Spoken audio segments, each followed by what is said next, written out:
Bloomberg Audio Studios. Podcasts, radio, news. The Stock Movers Report, your roundup of companies making moves in the stock market, harnessing the power of Bloomberg data.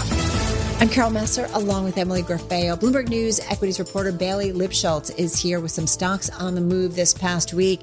And I got to say, we did have some big movers, and I feel like for some, the news happened either on Friday or later in the week. Yeah, later in the week, late Thursday, 13F season, when money managers have to disclose what they held through the end of the first half. And that led UnitedHealth, trades under the ticker UNH, to rally 12% in its biggest day since 2020. At one point, it was looking like it would be the best day since 2008. We love size and scope here at Bloomberg. This coming after a who's who disclosed that they held stakes in this company, talking David Tepper, Warren Buffett, the Soros funds.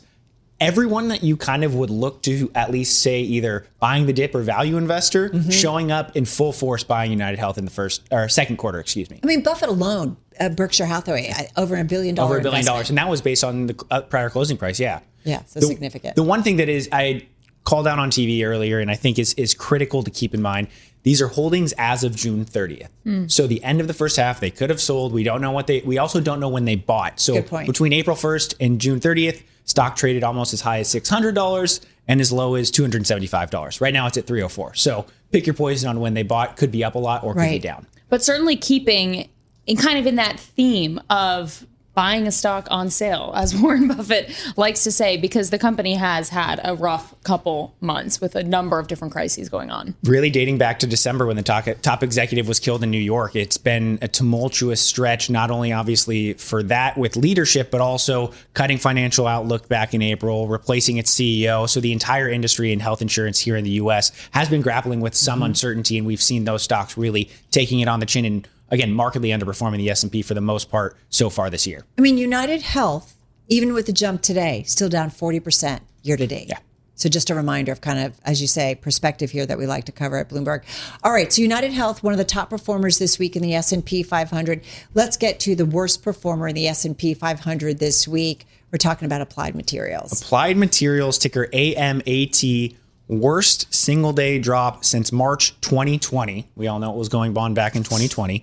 This coming after the company gave a disappointing sales and profit outlook, weighing on concerns as it relates to the U.S. and China using the handy dandy Bloomberg terminal. PGEO is the function, pulling up their total revenue. So $27 billion, $10 billion of that credited to China. So heavily exposed to what's going on in that. Obviously uncertainty around trade. So that weighed on the stock. AMAT, your worst performer in the S&P 500, down 14%. Okay, so you like Bloomberg tickers and functions. I like SPLC, particularly with Applied Materials, because you can kind of see where it is in the semiconductor chip supply chain and like why they're important. One of their customers, TSMC, Samsung, Intel, Micron. I mean, some really big names here that they're supplying to. Yeah, and this is also a case of, as you're talking about giving product to those suppliers, we saw such a big pull forward with some of these companies back in the second quarter around uncertainty with tariffs. So when you're talking down the path forward, as you mentioned, though, semis is one of those spaces that you got to know where you're at in the ecosystem. NVIDIA is very different from some of these companies. But you do wonder, are they calling up the White House and say, hey, about those investments or potential investments in our company, stay tuned. Check out the Bloomberg, because I feel like that story is going to continue. First Solar. Yeah, one of the best performers in the S&P 500. First Solar, ticker FSLR. I'll throw out in phase ticker ENPH as well. We saw solar stocks rallying today. First Solar ending the day up more than 11%, best day since May, closing at the highest level since December. This coming amid a rally for clean energy stocks after the Trump administration released new guidance on eligibilities, requirements for tax credits, not as bad as feared. So this has been a big concern with the new administration. How are they going to embrace or push away some of the clean energy spaces?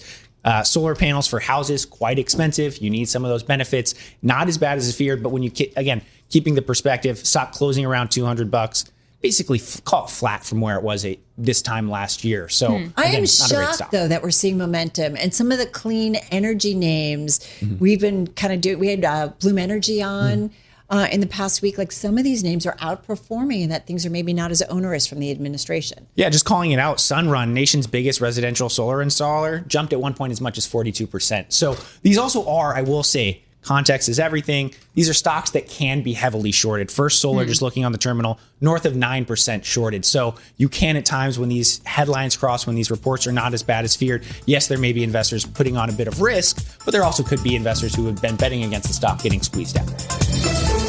The Stock Movers Report from Bloomberg Radio. Check back with us throughout the day for the latest roundup of companies making news on Wall Street. And for the latest market-moving headlines, listen to Bloomberg Radio live. Catch us on YouTube, Bloomberg.com, and on Apple CarPlay and Android Auto with the Bloomberg Business app.